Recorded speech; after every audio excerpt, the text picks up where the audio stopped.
ਸਾਈ ਨਾਮ ਅਮੋਲ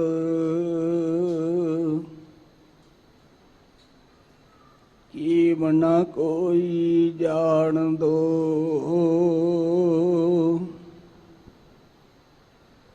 ਜਿਨਾ ਭਾਗ ਮਤਾਹੇ ਸੇ ਨਾਨਕ ਹਰ ਰੰਗ ਮਾਣ ਦੋ। ਬਾਣੀ ਗੁਰੂ ਗੁਰੂ ਹੈ ਬਾਣੀ, ਵਿੱਚ ਬਾਣੀ ਅੰਮ੍ਰਿਤ ਸਾਰੇ। ਗੁਰਬਾਣੀ ਕਾ ਸੇਵਕ ਜਨ ਮਾਨੈ, ਪਰਤਕ ਗੁਰੂ ਨਿਸਤਾਰੇ। ਸੱਜਣ ਸੱਚਾ ਪਾਤਸ਼ਾਹ, ਸਿਰ ਸ਼ਾਂਦੈ ਚਾਹੋ। ਜਿਸ ਪਾਸ ਬੈਠਿਆ ਸੋਹੀਆ, ਸਬੜਾਂ ਦਾ ਵੇਸਾ ਹੋ। ਸਤਨਾਮ ਸ੍ਰੀ ਵਾਹਿਗੁਰੂ ਸਾਹਿਬ ਜੀ। ਵਿਣ ਨਾਵੈ ਵਿਰੋਧ ਸਰੀਰ, ਕਿਉ ਨਾ ਮਿਲਹਿ ਕਾਟੇ ਮਨ ਪੀਰ। ਵਿਣ ਨਾਵੈ ਵਿਰੋਧ ਸਰੀਰ, ਕਿਉ ਨਾ ਮਿਲਹਿ ਕਾਟੇ ਮਨ ਪੀਰ। ਵਾਟ ਵਟਾਊ ਆਵੈ ਜਾਏ, ਕਿਆ ਲੈ ਆਇਆ ਕਿਆ ਪੱਲੇ ਪਾਏ। ਵਿਣ ਨਾਵੈ ਟੋਟਾ ਸਭ ਥਾਏ, ਲਾਹਾ ਮਿਲੈ ਜਾਂਦੇ ਬੁਝਾਏ। ਵਣਜ ਵਪਾਰ ਵਣਜੈ ਵਪਾਰੀ, ਵਿਣ ਨਾਵੈ ਕੈਸੀ ਪਤ ਸਾਰੀ। ਵਣਜ ਵਪਾਰ ਵਣਜੈ ਵਪਾਰੀ, ਵਿਣ ਨਾਵੈ ਕੈਸੀ ਪਤ ਸਾਰੀ। ਵਾਹਿਗੁਰੂ ਜੀ ਕਾ ਖਾਲਸਾ, ਵਾਹਿਗੁਰੂ ਜੀ ਕੀ ਫਤਿਹ। ਪਰਮ ਸਤਿਕਾਰਯੋਗ ਗੁਰੂ ਕੀ ਸਾਜੀ ਨਿਵਾਜੀ, ਗੁਰੂ ਰੂਪ ਗੁਰੂ ਖਾਲਸਾ ਸਾਧ ਸੰਗਤ ਜੀ, ਆਪ ਧੰਤਾ ਦੇ ਯੋਗ ਹੋ। ਹਰ ਰੋਜ਼ ਦੀ ਤਰ੍ਹਾਂ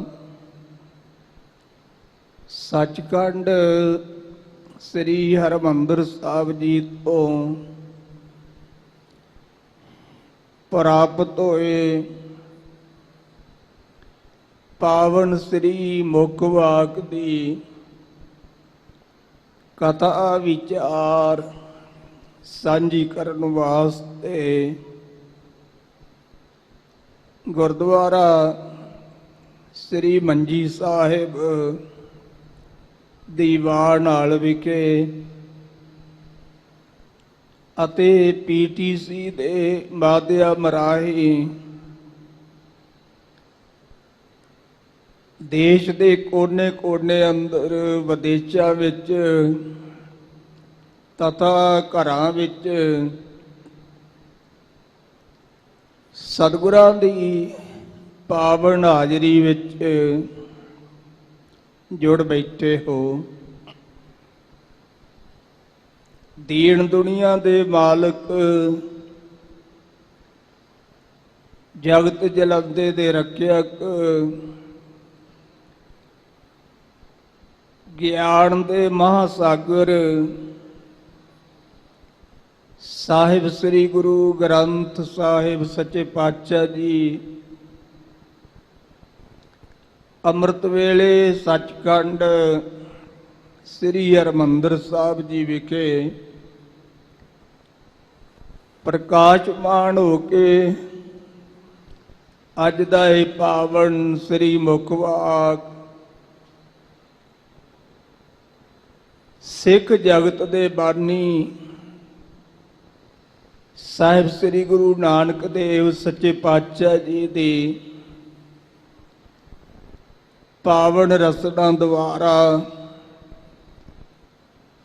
ਸਮੁੱਚੀ ਲੋਕਾਈ ਨੂੰ ਬਖਸ਼ਿਸ਼ ਕੀਤਾ ਹੈ। ਧੰਨ ਸ੍ਰੀ ਗੁਰੂ ਨਾਨਕ ਦੇਵ ਸੱਚੇ ਪਾਤਸ਼ਾਹ ਜੀ ਨੇ ਰਾਮਕਲੀ ਦੇ ਅੰਦਰ ਦੱਖਣੀ ਰਾਗਣੀ ਦੇ ਸਹਿਤ ਓੰਕਾਰ ਦੀ ਜੋ ਬਾਣੀ ਉਚਾਰਨ ਕੀਤੀ ਹੈ, ਇਸ ਪਾਵਨ ਬਾਣੀ ਵਿੱਚੋਂ ਅੱਜ ਦਾ ਇਹ ਹੁਕਮਨਾਮਾ ਆਪਾਂ ਨੂੰ ਪ੍ਰਾਪਤ ਹੋਇਆ ਹੈ। ਸੰਗਤ ਜੀ, ਅੱਜ ਸ੍ਰੀ ਦਰਬਾਰ ਸਾਹਿਬ ਜੀ ਵੱਲੋਂ ਸ਼੍ਰੋਮਣੀ ਗੁਰਦੁਆਰਾ ਪ੍ਰਬੰਧਕ ਕਮੇਟੀ ਦੇ ਸਹਿਯੋਗ ਸਦਕਾ, ਸੰਗਤਾਂ ਦੇ ਸਹਿਯੋਗ ਨਾਲ ਸ੍ਰੀ ਅਕਾਲ ਤਖ਼ਤ ਸਾਹਿਬ ਜੀ ਦਾ ਸਥਾਪਨਾ ਦਿਵਸ ਅਤੇ ਸ੍ਰੀ ਅੰਮ੍ਰਿਤਸਰ ਸਾਹਿਬ ਜੀ ਦਾ ਸਥਾਪਨਾ ਦਿਵਸ ਮਨਾਇਆ ਜਾ ਰਿਹਾ ਹੈ। ਸ਼ਹੀਦਾਂ ਦੇ ਸਿਰਤਾਜ ਬਾਣੀ ਕੇ ਬੋਹਿਤ ਸਾਹਿਬ ਸ੍ਰੀ ਗੁਰੂ ਅਰਜਨ ਦੇਵ ਸੱਚੇ ਪਾਤਸ਼ਾਹ ਜੀ ਦੀ ਜਦੋਂ ਲਾਹੌਰ ਵਿੱਚ ਸ਼ਹਾਦਤ ਹੋਈ, ਸ਼ਹਾਦਤ ਤੋਂ ਪਹਿਲਾਂ ਧੰਨ ਸ੍ਰੀ ਗੁਰੂ ਅਰਜਨ ਦੇਵ ਸੱਚੇ ਪਾਤਸ਼ਾਹ ਜੀ ਨੇ ਜਿਹੜੇ ਨਾਲ 5 ਗੁਰਸਿੱਖ ਗਏ ਸੀ,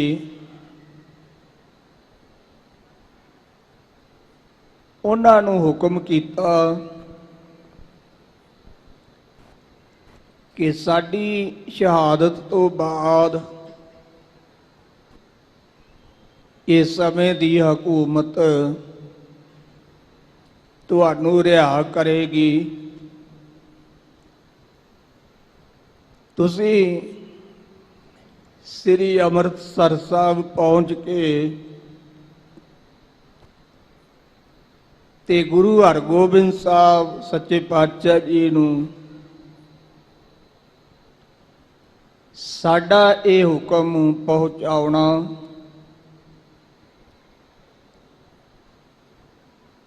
ਕਿ ਸਮੇਂ ਦੀ ਹਕੂਮਤ ਨੇ, ਸਮੇਂ ਦੀ ਸਰਕਾਰ ਨੇ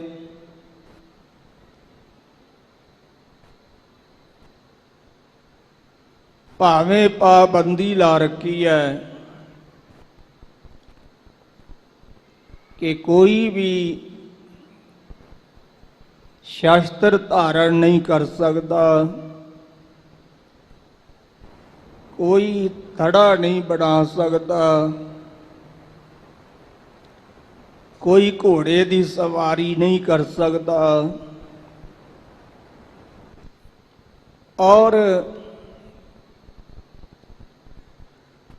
ਇਸੇ ਤਰ੍ਹਾਂ ਹੋਰ ਵੀ ਕਈ ਤਰ੍ਹਾਂ ਦੀਆਂ ਪਾਬੰਦੀਆਂ ਨੇ। ਤੇ ਗੁਰੂ ਹਰਗੋਬਿੰਦ ਸਾਹਿਬ ਜੀ ਨੂੰ ਜਾ ਕੇ ਸਾਡਾ ਇਹ ਹੁਕਮ ਸੁਣਾ ਦਿਓ ਵੀ ਗੁਰੂ ਅਰਜਨ ਦੇਵ ਸੱਚੇ ਪਾਤਸ਼ਾਹ ਜੀ ਨੇ ਹੁਕਮ ਕੀਤਾ ਹੈ ਕਿ ਆਪ ਜੀ ਨੇ ਦਿੱਲੀ ਦੇ ਤਖਤ ਨਾਲੋਂ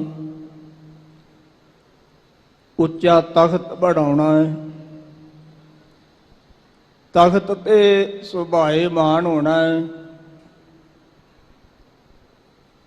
ਔਰ ਸ਼ਸਤਰਧਾਰੀ ਹੋਣਾ ਅਤੇ ਨਾਲ ਨਾਲ ਘੋੜਸਵਾਰੀ ਵੀ ਕਰਨੀ ਤੇ ਸਤਿਗੁਰਾਂ ਦੀ ਪੁਰਾਣੀ ਮਰਜ਼ਾਦਾ ਦੇ ਨਾਲ ਨਾਲ ਇੱਕ ਨਵੀਂ ਰੀਤੀ ਜੰਗਾਂ ਯੁੱਧਾਂ ਦੀ ਵੀ ਕਰਨੀ ਹੈ ਤਾਂ ਕਿ ਇਹਨਾਂ ਜ਼ਾਲਮਾਂ ਦੇ ਦੰਦ ਖੱਟੇ ਕੀਤੇ ਜਾ ਸਕਣ।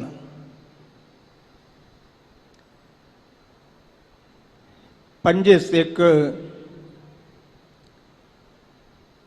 ਬਾਬਾ ਬਿਧੀ ਚੰਦ ਜੀ, ਭਾਈ ਪ੍ਰਾਣਾ ਜੀ, ਭਾਈ ਜੇਠਾ ਜੀ, ਭਾਈ ਲੰਗਾ ਜੀ ਤੇ ਭਾਈ ਮੋਕਾ ਜੀ, ਇਹ ਸਤਿਗੁਰਾਂ ਦੀ ਸ਼ਹਾਦਤ ਤੋਂ ਉਪਰੰਤ ਅੰਮ੍ਰਿਤਸਰ ਸਾਹਿਬ ਆਏ। ਗੁਰੂ ਹਰਗੋਬਿੰਦ ਸਾਹਿਬ ਸੱਚੇ ਪਾਤਸ਼ਾਹ ਜੀ ਨੂੰ ਸਤਿਗੁਰਾਂ ਦੀ ਸ਼ਹਾਦਤ ਬਾਰੇ ਸਾਰੀ ਵਿਚਾਰ ਬਾਬਾ ਬਿਧੀ ਚੰਦ ਸਾਹਿਬ ਜੀ ਨੇ ਦਰਸਾਈ ਹੈ। ਮਹਾਰਾਜ ਧੰਨ ਸ੍ਰੀ ਗੁਰੂ ਅਰਜਨ ਦੇਵ ਜੀ ਮਹਾਰਾਜ ਅਸਹਿ ਤੇ ਅਕਹਿ ਕਸ਼ਟ ਸਹਾਰਦੇ ਹੋਏ ਸ਼ਹਾਦਤ ਪਾ ਗਏ ਹਨ ਤੇ ਨਾਲ ਸਤਿਗੁਰਾਂ ਨੇ ਇਹ ਆਪ ਜੀਆਂ ਨੂੰ ਹੁਕਮ ਕੀਤਾ ਤਖਤ ਦੀ ਸਾਜਣਾ ਕਰਨੀ ਔਰ ਸ਼ਸਤਰਧਾਰੀ ਹੋਣਾ ਤੇ ਇਹਨਾਂ ਜ਼ਾਲਮਾਂ ਦੇ ਦੰਦ ਖੱਟੇ ਕਰਨੇ ਨੇ। ਇਹਨਾਂ ਨਾਲ ਜੰਗ ਯੁੱਧ ਲੜ ਕੇ ਇਹਨਾਂ ਦੇ ਮੂੰਹ ਭਵਾ ਦਿਓ, ਮੁੜ ਕੇ ਇਹਨਾਂ ਦਾ ਹਿੱਆ ਨਾ ਪਵੇ। ਗੁਰੂ ਹਰਗੋਬਿੰਦ ਸਾਹਿਬ ਸੱਚੇ ਪਾਤਸ਼ਾਹ ਜੀ ਨੇ ਬ੍ਰਹਮ ਗਿਆਨੀ ਬਾਬਾ ਬੁੱਢਾ ਸਾਹਿਬ ਜੀ ਨੂੰ ਹੁਕਮ ਕੀਤਾ। ਕਹਿਣ ਲੱਗੇ, ਬਾਬਾ ਜੀ ਗੁਰੂ ਪਿਤਾ ਨਮਿਤ ਪੋਥੀ ਸਾਹਿਬ ਜੀ ਦਾ ਸਹਿਜ ਪਾਠ ਆਰੰਭ ਕਰੀਏ। ਸੰਗਤ ਜੀ, ਬਾਬਾ ਬੁੱਢਾ ਸਾਹਿਬ ਜੀ ਨੇ ਕੋਠਾ ਸਾਹਿਬ ਜੀ ਵਿਖੇ ਸਹਿਜ ਪਾਠ ਆਰੰਭ ਕੀਤਾ।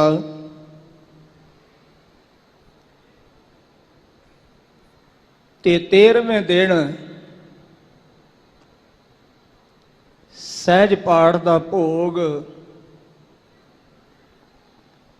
ਸ੍ਰੀ ਅਕਾਲ ਤਖਤ ਸਾਹਿਬ ਜੀ ਦੇ ਵਿਹੜੇ ਵਿੱਚ, ਉਦੋਂ ਅਜੇ ਤਖਤ ਦੀ ਸਿਰਜਣਾ ਨਹੀਂ ਸੀ ਹੋਈ,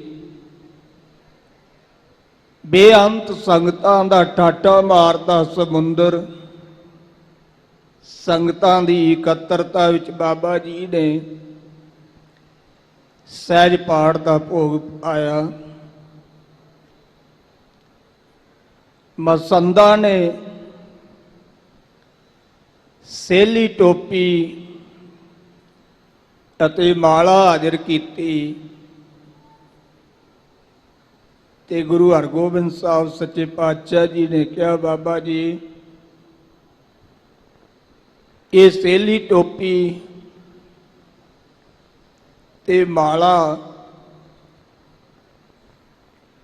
ਇਹ ਖਜ਼ਾਨੇ ਵਿੱਚ ਜਮ੍ਹਾਂ ਕਰ ਲਈ ਜਾਵੇ। ਤੇ ਹੁਣ ਆਪ ਕਿਰਪਾ ਕਰਕੇ ਸਾਨੂੰ ਦਸਤਾਰ ਸਜਾਓ। ਇਤਿਹਾਸ ਨੇ ਜ਼ਿਕਰ ਕੀਤਾ ਹੈ, ਹਾੜਵਦੀ ਏਕਮ ਨੂੰ ਭੋਗ ਤੋਂ ਉਪਰੰਤ ਬਾਬਾ ਜੀ ਨੇ ਅਰਦਾਸ ਕੀਤੀ।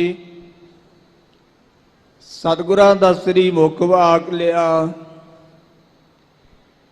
ਮੁਖ ਵਾਕ ਤੋਂ ਉਪਰੰਤ ਬਾਬਾ ਜੀ ਨੇ ਗੁਰੂ ਹਰਗੋਬਿੰਦ ਸਾਹਿਬ ਜੀ ਦੇ ਸੀਸ ਤੇ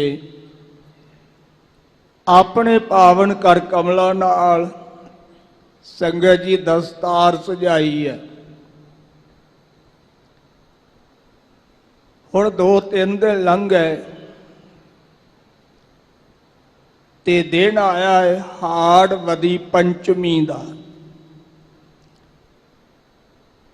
ਗੁਰੂ ਹਰਗੋਬਿੰਦ ਸਾਹਿਬ ਜੀ ਅੰਮ੍ਰਿਤ ਵੇਲੇ ਗੁਰੂ ਕੇ ਮਹਿਲਾਂ ਤੋਂ ਆਏ। ਸੱਚਖੰਡ ਸ੍ਰੀ ਹਰਿਮੰਦਰ ਸਾਹਿਬ ਜੀ ਵਿਖੇ ਸਤਿਗੁਰਾਂ ਨੇ ਟਿਕ ਕਰਕੇ ਆਸਾ ਦੀ ਵਾਰ ਦਾ ਕੀਰਤਨ ਸਰਵਣ ਕੀਤਾ। ਬਾਬਾ ਬੁੱਢਾ ਸਾਹਿਬ ਜੀ ਨੇ ਰੋਜ਼ਾਨਾ ਦੀ ਮਰਜ਼ਾਦਾ ਨਿਭਾਈ ਤੇ ਉਪਰੰਤ ਸਤਿਗੁਰੂ ਜੀ ਨਮਸਕਾਰ ਕਰਕੇ ਬਾਹਰ ਆਏ। ਨਾਲ ਬਾਬਾ ਬੁੱਢਾ ਸਾਹਿਬ ਜੀ ਨੇ ਤੇ ਗੁਰੂ ਹਰਗੋਬਿੰਦ ਸਾਹਿਬ ਜੀ ਕਹਿਣ ਲੱਗੇ, ਬਾਬਾ ਜੀ ਗੁਰੂ ਪਿਤਾ ਜੀ ਦੀ ਆਗਿਆ ਹੈ, ਤਖਤ ਦੀ ਸਾਜਣਾ ਕਰਨੀ ਹੈ। ਔਰ ਸੰਗਤ ਜੀ ਇਸ ਤਰ੍ਹਾਂ ਵਿਚਾਰ ਕਰਦਿਆਂ ਜਿੱਥੇ ਹੁਣ ਸ੍ਰੀ ਅਕਾਲ ਤਖਤ ਸਾਹਿਬ ਸੁਭਾਏ ਮਾਨ ਹੈ, ਇੱਥੇ ਪਹੁੰਚੇ। ਗੁਰੂ ਸਾਹਿਬ ਜੀ ਦੇ ਹੁਕਮ ਅਨੁਸਾਰ ਸਿੱਖਾਂ ਨੇ ਇਹ ਧਰਤੀ ਪਹਿਲਾਂ ਹੀ ਪੱਧਰੀ ਕੀਤੀ ਹੋਈ ਸੀ। ਮਿਸ਼ਟਾਨ ਪ੍ਰਸ਼ਾਦ ਲਿਆ ਕਰਕੇ ਗੁਰੂ ਹਰਗੋਬਿੰਦ ਸਾਹਿਬ ਸੱਚੇ ਪਾਤਸ਼ਾਹ ਜੀ ਕਹਿਣ ਲੱਗੇ, ਬਾਬਾ ਜੀ ਆਪ ਜੀ ਅਰਦਾਸ ਕਰੋ। ਸਾਡੇ ਇਤਿਹਾਸਕ ਗ੍ਰੰਥਾਂ ਦੇ ਵਿੱਚ ਜ਼ਿਕਰ ਆਉਂਦਾ ਹੈ, ਹਾੜਵਦੀ ਪੰਚਮੀ ਕੋ ਦਿਨ ਜਾਣ, ਸ੍ਰੀ ਗੁਰ ਉਦਮ ਕੀਆ ਮਹਾਨ। ਹਾੜਵਦੀ ਪੰਚਮੀ ਦੇ ਦਿਨ ਗੁਰੂ ਹਰਗੋਬਿੰਦ ਸਾਹਿਬ ਸੱਚੇ ਪਾਤਸ਼ਾਹ ਜੀ ਨੇ ਬਹੁਤ ਵੱਡਾ ਉਦਮ ਯਤਨ ਕੀਤਾ। ਬਾਬਾ ਬੁੱਢਾ ਸਾਹਿਬ ਜੀ ਨੇ ਅਰਦਾਸ ਕੀਤੀ ਹੈ। ਅਰਦਾਸ ਤੋਂ ਉਪਰੰਤ ਪ੍ਰਥਮ ਲੇਕਰ ਆਪਣੇ ਹਾਥ, ਈਂਟ ਧਰੀ ਬਲ ਤੇਜ ਕੇ ਸਾਥ। ਗੁਰੂ ਹਰਗੋਬਿੰਦ ਸਾਹਿਬ ਸੱਚੇ ਪਾਤਸ਼ਾਹ ਜੀ ਨੇ ਪਹਿਲੀ ਇੱਟ ਆਪਣੇ ਕਰ ਕਮਲਾਂ ਵਿੱਚ ਲੈ ਕੇ ਬੜੇ ਬਲ ਦੇ ਨਾਲ, ਬੜੇ ਤੇਜ ਪ੍ਰਤਾਪ ਦੇ ਨਾਲ ਗੁਰੂ ਹਰਗੋਬਿੰਦ ਸਾਹਿਬ ਜੀ ਨੇ ਸੰਗਤ ਜੀ ਅਕਾਲ ਤਖਤ ਸਾਹਿਬ ਜੀ ਦੀ ਪਹਿਲੀ ਇੱਟ ਰੱਖੀ ਹੈ। ਔਰ ਇੱਟ ਰੱਖਣ ਤੋਂ ਬਾਅਦ ਹਜ਼ੂਰ ਨੇ ਕਿਹਾ, ਬਾਬਾ ਜੀ ਆਪ ਜੀ ਤੇ ਭਾਈ ਗੁਰਦਾਸ ਜੀ ਦੋਨੋਂ ਹੀ ਗੁਰਸਿੱਖ ਇਸ ਥੜੇ ਦੀ ਤਿਆਰੀ ਕਰੋ। ਤੇ ਇਤਿਹਾਸ ਨੇ ਜ਼ਿਕਰ ਕੀਤਾ ਹੈ, ਬੁੱਢੇ ਔ ਗੁਰਦਾਸ ਬੜਾਇਓ, ਕਿਸੀ ਰਾਜ ਨੇ ਹੱਥ ਲਗਾਇਓ। ਸੰਗਤ ਜੀ ਇਹ ਤਖਤ ਸਾਹਿਬ ਜੀ ਨੂੰ ਦੋ ਗੁਰਸਿੱਖਾਂ ਨੇ ਉਸਾਰਿਆ, ਭਾਵੇਂ ਹੋਰ ਗੁਰਸਿੱਖ ਚੂਨਾ ਇਤਿਆਦਿਕ ਤਿਆਰ ਕਰ ਕਰਕੇ ਨਾਲ ਦਿੰਦੇ ਰਹੇ, ਇੱਟਾਂ ਫੜਾਉਂਦੇ ਰਹੇ, ਪਰ ਇਹਦੀ ਜਿਹੜੀ ਚਨਾਈ ਹੈ ਉਹ ਸਾਰੀ ਹੈ ਇਹ ਦੋ ਗੁਰਸਿੱਖਾਂ ਨੇ ਕੀਤੀ ਹੈ। ਇਹਨੂੰ ਕਿਸੇ ਕਾਰੀਗਰ ਨੇ ਹੱਥ ਨਹੀਂ ਲਾਇਆ। ਬੇਨਤੀ ਕੀਤੀ ਗੁਰੂ ਹਰਗੋਬਿੰਦ ਸਾਹਿਬ ਸੱਚੇ ਪਾਤਸ਼ਾਹ ਜੀ, ਮਹਾਰਾਜ ਇਹ ਥੜਾ ਚਬੂਤਰਾ ਕਿੱਡਾ ਕੁ ਵੱਡਾ ਹੋਣਾ ਚਾਹੀਦਾ ਹੈ? ਤੇ ਗੁਰੂ ਹਰਗੋਬਿੰਦ ਸਾਹਿਬ ਜੀ ਕਹਿਣ ਲੱਗੇ, ਇਹ ਅਕਾਲ ਦਾ ਤਖਤ ਹੈ, ਇਹ ਦੁਨਿਆਵੀ ਤਖਤਾਂ ਨਾਲੋਂ ਉੱਚਾ ਹੋਣਾ ਚਾਹੀਦਾ ਹੈ। ਵਿਦਵਾਨ ਇਹ ਗੱਲ ਕਹਿੰਦੇ ਨੇ ਕਿ ਦਿੱਲੀ ਦਾ ਤਖਤ 5 ਫੁੱਟ ਹੈ ਤੇ ਅਕਾਲ ਦਾ ਤਖਤ 7 ਫੁੱਟ ਹੈ ਇਹਦੀ ਉਚਾਈ। ਤੇ ਸੰਗਤ ਜੀ 21 ਦਿਨਾਂ ਦੇ ਵਿੱਚ ਇਹਨਾਂ ਦੋਨਾਂ ਗੁਰਸਿੱਖਾਂ ਨੇ ਉਸਾਰੀ ਕੀਤੀ ਹੈ। ਹਾੜਵਦੀ ਪੰਚਮੀ ਤੋਂ ਲੈ ਕੇ ਹਾੜ ਸੁਦੀ ਨੌਵੀਂ ਨੂੰ ਇਸ ਪਾਵਨ ਚਬੂਤਰੇ ਦੀ ਥੜੇ ਦੀ ਤਿਆਰੀ ਹੋ ਗਈ ਸੀ ਅਤੇ ਬੇਅੰਤ ਸੰਗਤਾਂ ਹਾੜ ਸੁਦੀ ਨੌਵੀਂ ਨੂੰ ਇੱਥੇ ਜੁੜੀਆਂ ਸਨ ਤੇ ਹਾੜ ਸੁਦੀ ਦਸਵੀਂ ਨੂੰ ਗੁਰੂ ਹਰਗੋਬਿੰਦ ਸਾਹਿਬ ਜੀ ਤਖਤ ਤੇ ਸੁਭਾਏਮਾਨ ਹੋਏ ਤੇ ਉਸ ਚਬੂਤਰੇ ਨੂੰ ਨਾਮ ਦਿੱਤਾ ਸੀ ਸ੍ਰੀ ਅਕਾਲ ਤਖਤ। ਸਾਡੇ ਇਤਿਹਾਸਕ ਗ੍ਰੰਥਾਂ ਦੇ ਵਿੱਚ ਇਹਨੂੰ ਅਕਾਲ ਬੁੰਗਾ ਵੀ ਕਿਹਾ ਜਾਂਦਾ ਹੈ। ਸੰਗਤ ਜੀ, ਇਹ ਆਉਣ ਵਾਲੇ ਦਿਨਾਂ ਵਿੱਚ 9 ਜੁਲਾਈ ਨੂੰ ਗੁਰੂ ਹਰਗੋਬਿੰਦ ਸਾਹਿਬ ਜੀ ਦਾ ਤਖਤ ਨਸ਼ੀਨੀ ਦਿਹਾੜਾ ਆ ਰਿਹਾ ਹੈ, ਜਿਸ ਦਿਨ ਸਤਿਗੁਰਾਂ ਨੇ ਸ੍ਰੀ ਅਕਾਲ ਤਖਤ ਸਾਹਿਬ ਜੀ ਤੇ ਸੁਭਾਏਮਾਨ ਹੋ ਕੇ ਮੀਰੀ ਪੀਰੀ ਦੀਆਂ 2 ਤਲਵਾਰਾਂ ਧਾਰਨ ਕੀਤੀਆਂ ਸਨ। ਇਹ 9 ਜੁਲਾਈ ਨੂੰ ਹਾੜ ਸੁਦੀ ਦਸਵੀਂ ਨੂੰ ਆ ਰਿਹਾ ਹੈ। ਇਹ ਇਤਿਹਾਸ ਆਪਾਂ ਅੱਗੇ ਚੱਲ ਕੇ ਸਰਵਣ ਕਰਾਂਗੇ। ਸਤਿਗੁਰੂ ਗੁਰੂ ਨਾਨਕ ਦੇਵ ਸੱਚੇ ਪਾਤਸ਼ਾਹ ਜੀ ਨੇ ਇਸ ਪਾਵਨ ਧਰਤੀ ਨੂੰ ਆਪਣੇ ਚਰਨ ਪਾ ਕੇ 4 ਚੰਨ ਲਾਏ ਤੇ ਧੰਨ ਗੁਰੂ ਅੰਗਦ ਦੇਵ ਸੱਚੇ ਪਾਤਸ਼ਾਹ ਜੀ ਨੇ ਵੀ ਇੱਥੇ ਮੁਬਾਰਕ ਚਰਨ ਪਾਏ ਤੇ ਗੁਰੂ ਅਮਰਦਾਸ ਜੀ ਨੇ ਵੀ। ਇਤਿਹਾਸਕਾਰਾਂ ਨੇ ਜ਼ਿਕਰ ਕੀਤਾ ਹੈ ਕਿ ਗੁਰੂ ਨਾਨਕ ਦੇਵ ਜੀ ਨੇ ਹੁਕਮ ਕੀਤਾ ਸੀ ਇਹ ਬਹੁਤ ਪੁਰਾਤਨ ਤੀਰਥ ਹੈ, ਇਹਨੂੰ ਪ੍ਰਗਟ ਕਰਨਾ ਹੈ। ਗੁਰੂ ਅੰਗਦ ਸਾਹਿਬ ਜੀ ਨੂੰ ਹੁਕਮ ਕੀਤਾ। ਗੁਰੂ ਅੰਗਦ ਦੇਵ ਸੱਚੇ ਪਾਤਸ਼ਾਹ ਜੀ ਨੇ ਗੁਰੂ ਅਮਰਦਾਸ ਜੀ ਨੂੰ ਹੁਕਮ ਕੀਤਾ। ਗੁਰੂ ਅਮਰਦਾਸ ਸੱਚੇ ਪਾਤਸ਼ਾਹ ਜੀ ਨੇ ਵਿਚਾਰਿਆ ਕਿ ਗੁਰੂ ਨਾਨਕ ਦੇਵ ਜੀ ਨੇ ਗੁਰੂ ਅੰਗਦ ਦੇਵ ਜੀ ਨੂੰ ਗੁਰਤਾ ਗੱਦੀ ਦੇ ਕੇ ਖਡੂਰ ਸਾਹਿਬ ਭੇਜ ਦਿੱਤਾ ਸੀ ਤੇ ਗੁਰੂ ਅੰਗਦ ਦੇਵ ਸੱਚੇ ਪਾਤਸ਼ਾਹ ਜੀ ਨੇ ਸਾਨੂੰ ਗੁਰਤਾ ਗੱਦੀ ਦੇ ਕੇ ਤੇ ਗੋਇੰਦਵਾਲ ਭੇਜ ਦਿੱਤਾ ਸੀ। ਹੁਣ ਰਾਮਦਾਸ ਜੀ ਦਾ ਪਰਿਵਾਰ ਵਧੇਗਾ ਤੇ ਇਹਨਾਂ ਵਾਸਤੇ ਵੀ ਇੱਕ ਨਵਾਂ ਸ਼ਹਿਰ, ਨਵਾਂ ਪਿੰਡ ਵਸਾਉਣਾ ਚਾਹੀਦਾ ਹੈ। ਇਸ ਤਰ੍ਹਾਂ ਵਿਚਾਰ ਕਰਕੇ ਧੰਨ ਗੁਰੂ ਅਮਰਦਾਸ ਸੱਚੇ ਪਾਤਸ਼ਾਹ ਜੀ,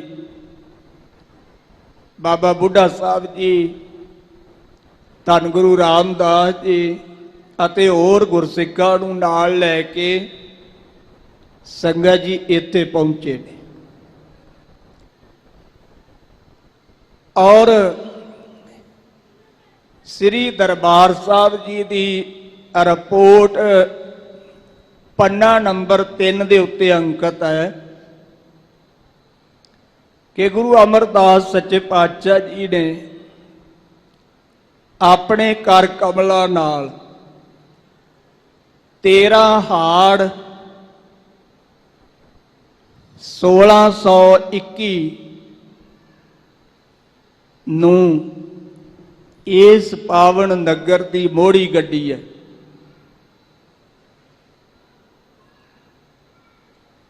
ਤੇ ਗੁਰੂ ਅਮਰਦਾਸ ਸੱਚੇ ਪਾਤਸ਼ਾਹ ਜੀ ਦੇ ਜੋਤੀ ਜੋਤ ਸਮਾਉਣ ਉਪਰੰਤ ਧੰਨ ਗੁਰੂ ਰਾਮਦਾਸ ਜੀ ਨੇ ਸੰਗਤ ਜੀ ਜਿੱਥੇ ਗੁਰੂ ਕੇ ਮਹਿਲ ਗੁਰਦੁਆਰਾ ਸਾਹਿਬ ਹੈ ਇੱਥੇ ਆਪਣੇ ਰਹਿਣ ਵਾਸਤੇ ਰਿਹਾਇਸ਼ ਕੀਤੀ ਅਤੇ 52 ਕਿੱਤਿਆਂ ਦੇ ਲੋਕਾਂ ਨੂੰ ਇੱਥੇ ਘਰ ਬਣਾ ਕੇ ਦਿੱਤੇ। ਉਹਨਾਂ ਨੂੰ ਇੱਥੇ ਰਹਿਣ ਵਾਸਤੇ ਹਜ਼ੂਰ ਨੇ ਉਹ ਕਮਰੇ ਦਿੱਤੇ। ਵੈਸੇ ਇਤਿਹਾਸ ਨੇ ਤਾਂ ਇਹ ਲਿਖਿਆ ਹੈ ਵੀ ਕਾਨਿਆਂ ਦੀਆਂ ਜਿਹੜੀਆਂ ਛੰਨਾਂ ਸੀ ਨਾ ਉਸ ਵੇਲੇ ਉਹ ਬਣਾਈਆਂ ਗਈਆਂ ਸਨ। ਪਰ ਉਹ ਵਿਚਾਰ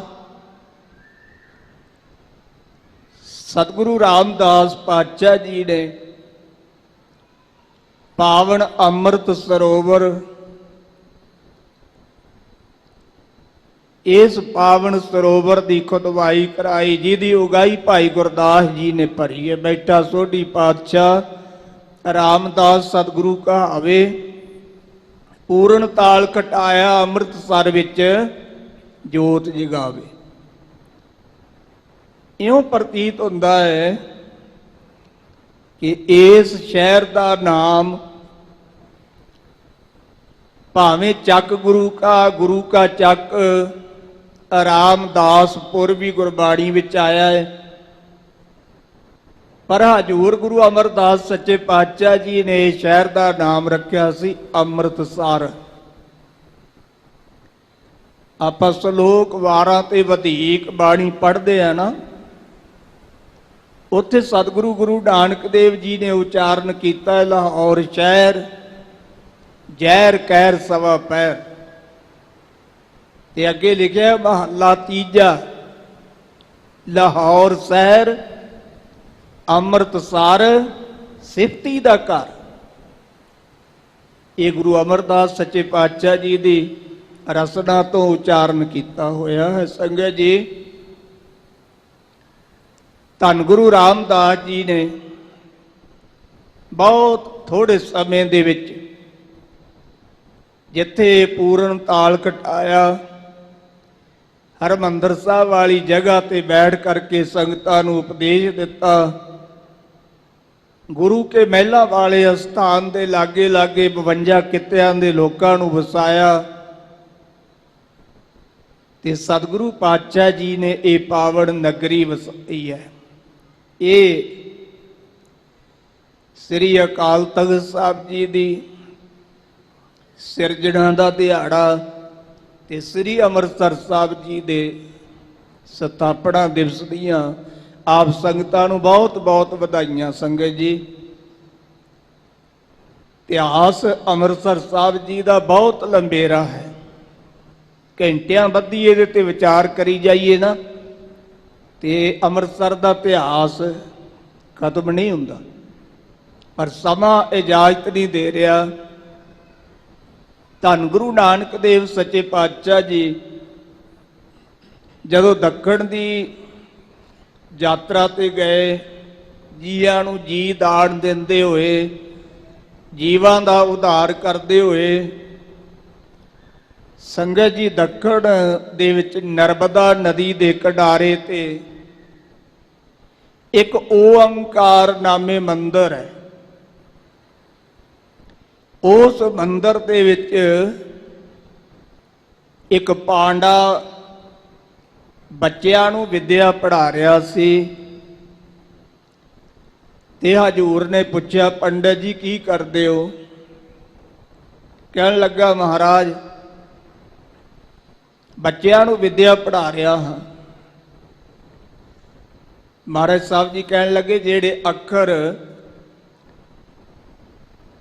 ਤੁਸੀਂ ਇਹਨਾਂ ਬੱਚਿਆਂ ਨੂੰ ਲਿਖ ਲਿਖ ਕੇ ਦੇ ਰਹੇ ਹੋ, ਤੁਹਾਨੂੰ ਇਹਨਾਂ ਅੱਖਰਾਂ ਦੇ ਅਰਥ ਆਉਂਦੇ ਨੇ? ਕਹਿਣ ਲੱਗਾ ਜੀ ਨਹੀਂ, ਆਪ ਕਿਰਪਾ ਕਰਕੇ ਸਮਝਾ ਦਿਓ। ਹੁਣ ਕੱਲੇ ਕੱਲੇ ਅੱਖਰ ਦਾ ਕੀ ਅਰਥ ਬਣੇਗਾ ਮਹਾਰਾਜ? ਇਹ ਤਾਂ ਜਦੋਂ 5-7 ਅੱਖਰ ਜੁੜ ਜਾਂਦੇ ਨੇ, ਪੰਕਤੀ ਬਣ ਜਾਂਦੀ ਹੈ, ਤੇ ਫੇਰ ਹੀ ਉਹਦੇ ਅਰਥ ਨਿਕਲਦੇ ਆ ਨਾ। ਸੰਗਤ ਜੀ, ਜਿਵੇਂ ਉਹ ਪੰਡਤ ਵਿਦਿਆਰਥੀਆਂ ਨੂੰ ਲਿਖ ਕੇ ਦੇ ਰਿਹਾ ਸੀ, ਓੰ ਸਿੱਧੰ ਆਇਆ, ਇਹ ਪਹਿਲਾ ਅੱਖਰ ਪੰਡਤ ਫੱਟੀ ਦੇ ਉੱਤੇ ਲਿਖਦੇ ਸੀ। ਤੇ ਸਤਿਗੁਰੂ ਗੁਰੂ ਨਾਨਕ ਦੇਵ ਸੱਚੇ ਪਾਤਸ਼ਾਹ ਜੀ ਨੇ ਕਿਹਾ ਸੀ, ਸੁਣ ਪਾਂਡੇ ਕਿਆ ਲਿਖੋ ਜੰਜਾਲਾ। ਐ ਪੰਡਤ ਜੀ, ਤੁਸੀਂ ਇਹ ਜੰਜਾਲ ਵਾਲੀ ਵਿਦਿਆ, ਇਹ ਫਾਈ ਵਾਲੀ ਵਿਦਿਆ ਆਪ ਵੀ ਲਿਖ ਰਹੇ ਹੋ ਤੇ ਬੱਚਿਆਂ ਨੂੰ ਵੀ ਲਿਖ ਲਿਖ ਕੇ ਦੇ ਰਹੇ ਹੋ, ਇਹਦਾ ਕੀ ਫਾਇਦਾ ਹੈ? ਤੇ ਪੰਡਤ ਨੇ ਕਿਹਾ ਸੀ, ਮਹਾਰਾਜ ਫਿਰ ਮੈਨੂੰ ਦੱਸੋ ਮੈਂ ਕੀ ਕਰਾਂ? ਤੇ ਹਜੂਰ ਨੇ ਕਿਹਾ ਸੀ, ਲਿਖ ਰਾਮ ਨਾਮ ਗੁਰਮੁਖ ਗੋਪਾਲਾ। ਮਹਾਰਾਜ ਕਹਿਣ ਲੱਗੇ, ਤੂੰ ਆਪਣੇ ਹਿਰਦੇ ਦੀ ਫੱਟੀ ਤੇ ਵੀ ਰਮੇ ਹੋਏ ਰਾਮ ਪਰਮੇਸ਼ਰ ਦਾ ਨਾਮ ਲਿਖ, ਤੇ ਇਹਨਾਂ ਬੱਚਿਆਂ ਨੂੰ ਵੀ ਪਰਮੇਸ਼ਰ ਦਾ ਨਾਮ ਲਿਖ ਕੇ ਦੇ। ਸੰਗਤ ਜੀ, ਇਹ ਰਾਮਕਲੀ ਮਹੱਲਾ ਪਹਿਲਾ ਦੱਖਣੀ ਓੰਕਾਰ ਦੀ ਬਾਣੀ ਹੈ। ਤੇ ਅੱਜ ਇਸ ਬਾਣੀ ਵਿੱਚੋਂ ਹੀ ਹੁਕਮਨਾਮੇ ਦੀ ਦਾਤ ਪ੍ਰਾਪਤ ਹੋਈ ਹੈ। 16ਵੀਂ ਪੌੜੀ ਤੋਂ ਲੈ ਕੇ 20ਵੀਂ ਪੌੜੀ ਤੱਕ ਇਹ 5 ਪੌੜੀਆਂ ਦਾ ਪਾਵਨ ਹੁਕਮਨਾਮਾ ਧੰਨ ਗੁਰੂ ਨਾਨਕ ਦੇਵ ਸੱਚੇ ਪਾਤਸ਼ਾਹ ਜੀ ਨੇ ਬਖਸ਼ਿਸ਼ ਕੀਤਾ। ਉਹ ਪਿਆਰ ਸਹਿਤ ਮਨ ਬਿਰਤੀਆਂ ਨੂੰ ਇਕਾਗਰ ਕਰਕੇ ਸਰਵਣ ਕਰਨਾ ਕਰੀਏ ਜੀ। ਸਤਨਾਮ ਸ੍ਰੀ ਵਾਹਿਗੁਰੂ ਸਾਹਿਬ ਜੀ। ਵਿਣ ਨਾਵੈ ਵਿਰੋਧ ਸਰੀਰ। ਹਜੂਰ ਕਹਿਣ ਲੱਗੇ, ਪੰਡਤ ਜੀ, ਨਾਮ ਤੋਂ ਬਗੈਰ ਇਹ ਸਰੀਰ ਦੇ ਜਿਹੜੇ ਇੰਦਰੇ ਨੇ, ਇਹ ਵੀ ਇਹਦਾ ਵਿਰੋਧ ਕਰਦੇ ਨੇ, ਇਹਦੇ ਆਖੇ ਵੀ ਨਹੀਂ ਲੱਗਦੇ। ਨਾਮ ਤੋਂ ਬਗੈਰ ਜਿਹੜੇ ਇਹਦੇ ਇੰਦਰੇ ਨੇ, ਅੱਖਾਂ ਨੇ, ਕੰਨ ਨੇ, ਨਾਸਕਾਂ ਨੇ, ਇਹ ਇਹਦੇ ਕਹਿਣੇ ਵਿੱਚ ਨਹੀਂ ਚੱਲਦੇ, ਬਾਹਰ ਅੰਦਰ ਭੱਜੇ ਫਿਰਦੇ ਨੇ, ਇਹਦਾ ਵਿਰੋਧ ਕਰਦੇ ਨੇ। ਵਿਣ ਨਾਵੇਂ ਵਿਰੋਧ ਸਰੀਰ। ਨਾਮ ਤੋਂ ਬਗੈਰ ਇਹ ਸਰੀਰ ਜਿਹੜਾ ਹੈ ਨਾ, ਇਹ ਦੁੱਖ ਦੇਣ ਵਾਲਾ ਹੈ। ਕਿਉਂ ਨਾ ਮਿਲ ਹੈ ਕਾਟਹਿ ਮਨ ਪੀਰ। हे ਪੰਡਤ ਜੀ, ਆਪ ਓੰਕਾਰ ਦਾ ਸਿਮਰਨ ਕਰਕੇ ਤੇ ਆਪ ਪਰਮੇਸ਼ਰ ਨੂੰ ਕਿਉਂ ਨਹੀਂ ਮਿਲਦੇ? ਤੇ ਇਹ ਜਿਹੜੀ ਪੀੜਾ ਹੈ ਸਰੀਰ ਕਰਕੇ ਅਵਿਦਿਆ ਦੀ, ਤੇ ਇਸ ਪੀੜ ਨੂੰ ਤੁਸੀਂ ਕਿਉਂ ਨਹੀਂ ਕੱਟਦੇ, ਕਿਉਂ ਨਹੀਂ ਦੂਰ ਕਰਦੇ? ਵਾਟ ਵਟਾਊ ਆਵੈ ਜਾਏ। ਸੱਚੇ ਪਾਤਸ਼ਾਹ ਜੀ ਕਹਿੰਦੇ, ਪੰਡਤ ਜੀ, ਨਾਮ ਸਿਮਰਨ ਤੋਂ ਬਗੈਰ ਤਾਂ ਜੀਵ ਦਾ ਆਉਣਾ ਜਾਣਾ ਬਣਿਆ ਰਹਿੰਦਾ ਹੈ। ਕਦੇ ਆਉਂਦਾ ਹੈ, ਕਦੇ ਚਲੇ ਜਾਂਦਾ ਹੈ। ਜੈਸੇ ਹਰ ਹਟ ਕੀ ਮਾਲਾ ਟਿੰਡ ਲਗਤਾ ਹੈ, ਇੱਕ ਸਖਣੀ ਹੋਰ ਫੇਰ ਭਰੀਅਤ ਹੈ। ਜਿਵੇਂ ਪੁਰਾਣੇ ਸਮੇਂ ਖੂਹ ਚੱਲਦੇ ਸੀ ਨਾ ਜੀ, ਤੇ ਖੂਹਾਂ ਦੇ ਉੱਤੇ ਟਿੰਡਾਂ ਦੀ ਮਾਲ ਚੱਲਦੀ ਸੀ। ਉਹ ਮਾਲ ਇੱਕ ਪਾਸਿਓਂ ਪਾਣੀ ਲੈ ਕੇ ਆਉਂਦੀ ਹੈ, ਭਰ ਭਰ ਕੇ ਟਿੰਡਾਂ ਆਉਂਦੀਆਂ, ਪਾੜਛੇ 'ਚ ਪਾ ਕੇ ਖਾਲੀ ਹੋ ਕੇ ਤੁਰੀਆਂ ਜਾਂਦੀਆਂ ਨੇ। ਮਹਾਰਾਜ ਜੀ ਕਹਿੰਦੇ ਸੰਸਾਰ ਇੱਕ ਖੂਹ ਵਰਗਾ ਹੈ, ਜੀਵ ਰੂਪੀ ਟਿੰਡਾ ਸਵਾਸਾ ਰੂਪੀ ਪਾਣੀ ਲੈ ਕੇ ਆਉਂਦੀਆਂ ਨੇ ਤੇ ਸੰਗਤ ਜੀ ਖਾਲੀ ਹੋ ਕੇ ਤੁਰੀਆਂ ਜਾਂਦੀਆਂ ਨੇ। ਮਹਾਰਾਜ ਸਾਹਿਬ ਜੀ ਕਹਿੰਦੇ ਵਾਟ ਵਟਾਊ ਆਵੇ ਜਾਏ। ਵਾਟ ਦਾ ਅਰਥ ਹੈ ਰਸਤਾ ਤੇ ਵਟਾਊ ਦਾ ਅਰਥ ਹੈ ਮੁਸਾਫਰ। ਜਿਵੇਂ ਮਾਰਗ ਦੇ ਉੱਤੇ ਮੁਸਾਫਰ ਆਉਂਦੇ ਜਾਂਦੇ ਰਹਿੰਦੇ ਨੇ ਨਾ ਜੀ, ਇਸੇ ਤਰ੍ਹਾਂ ਹੀ ਸਤਿਗੁਰੂ ਜੀ ਕਹਿੰਦੇ ਆਵਾਗਾਉਣ ਕੀਆ ਸੰਸਾਰ। ਇਹ ਸੰਸਾਰ ਦਾ ਆਉਣ ਜਾਣ ਵਾਹਿਗੁਰੂ ਨੇ ਬਣਾਇਆ ਹੋਇਆ ਹੈ। ਕੋਈ ਜੀਵ ਸੰਸਾਰ ਵਿੱਚ ਆ ਗਿਆ, ਕੋਈ ਤੁਰ ਗਿਆ, ਬਸ ਇਹ ਇਸ ਤਰ੍ਹਾਂ ਹੀ ਚੱਲਦਾ ਰਹਿੰਦਾ ਹੈ। ਕਿਆ ਲੈ ਆਇਆ ਕਿਆ ਪੱਲੇ ਪਾਏ। ਮਹਾਰਾਜ ਸਾਹਿਬ ਜੀ ਕਹਿੰਦੇ ਪੰਡਤ ਜੀ ਜੀਵ ਲੈ ਕੇ ਕੀ ਆਇਆ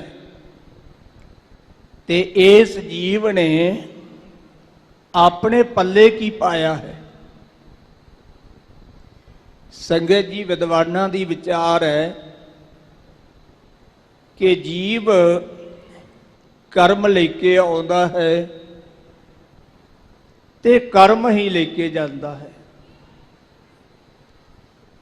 ਕਰਮਾਂ ਅਨੁਸਾਰ ਹੀ ਇਹ ਧਰਤੀ ਤੇ ਵਿਚਰਦਾ ਹੈ। ਜਿਹਦੀ ਬਾਬਤਾ ਹਜ਼ੂਰ ਨੇ ਕਿਹਾ ਜਿਹਾ ਚੀਰੀ ਲਿਖਿਆ ਤੇਹਾ ਹੁਕਮ ਕਮਾਹੇ। ਜੀਵ ਦੇ ਜਨਮ ਤੋਂ ਪਹਿਲਾਂ ਇਹਦੇ ਜੀਵਨ ਦੀ ਇੱਕ ਚਿੱਠੀ ਲਿਖੀ ਜਾਂਦੀ ਹੈ ਤੇ ਜੋ ਕੁਝ ਪਰਮੇਸ਼ਰ ਨੇ ਉਹ ਚਿੱਠੀ ਵਿੱਚ ਲਿਖਿਆ ਨਾ ਜੀ, ਉਹਦੇ ਮੁਤਾਬਕ ਇਹ ਜੀਵ ਵਰਤਦਾ ਹੈ।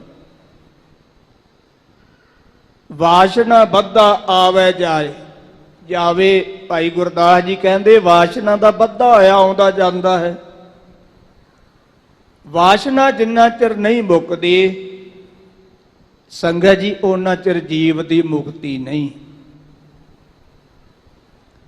ਤੇ ਵਾਸ਼ਨਾ ਮੁਕਾਉਣ ਵਾਸਤੇ ਹੀ ਹਜ਼ੂਰ ਨੇ ਸਾਨੂੰ ਇੱਕ ਨਾਲ ਜੋੜਿਆ ਵੀ ਇੱਕ ਦਾ ਸਿਮਰਨ ਕਰੋ, ਉਹਦੇ ਨਾਲ ਜੁੜੋ, ਉਹਨੂੰ ਵਾਰ-ਵਾਰ ਚੇਤੇ ਕਰੋ ਤਾਂ ਕਿ ਵਾਸ਼ਨਾਵਾਂ ਜਿਹੜੀਆਂ ਨੇ ਟਿਕ ਜਾਣ ਤੇ ਫਿਰ ਸਾਨੂੰ ਵੀ ਵਾਰ-ਵਾਰ ਗੇੜੇ ਨਾ ਮਾਰਨੇ ਪੈਣ। ਕਿਆ ਲੈ ਆਇਆ। ਮਹਾਰਾਜ ਸਾਹਿਬ ਜੀ ਕਹਿੰਦੇ ਪੰਡਿਤ ਜੀ ਇਹ ਜੀਵ ਕੀ ਲੈ ਕੇ ਆਇਆ, ਕਿਆ ਪੱਲੇ ਪਾਏ। ਤੇ ਇਹਨੇ ਹੁਣ ਆਪਣੇ ਸਰੀਰ ਰੂਪੀ ਪੱਲੇ, ਬੁੱਧੀ ਰੂਪੀ ਪੱਲੇ ਦੇ ਵਿੱਚ ਕੀ ਪਾਇਆ? ਵਿਕਾਰ ਕੀਤੇ ਹੋਏ ਕਰਮ।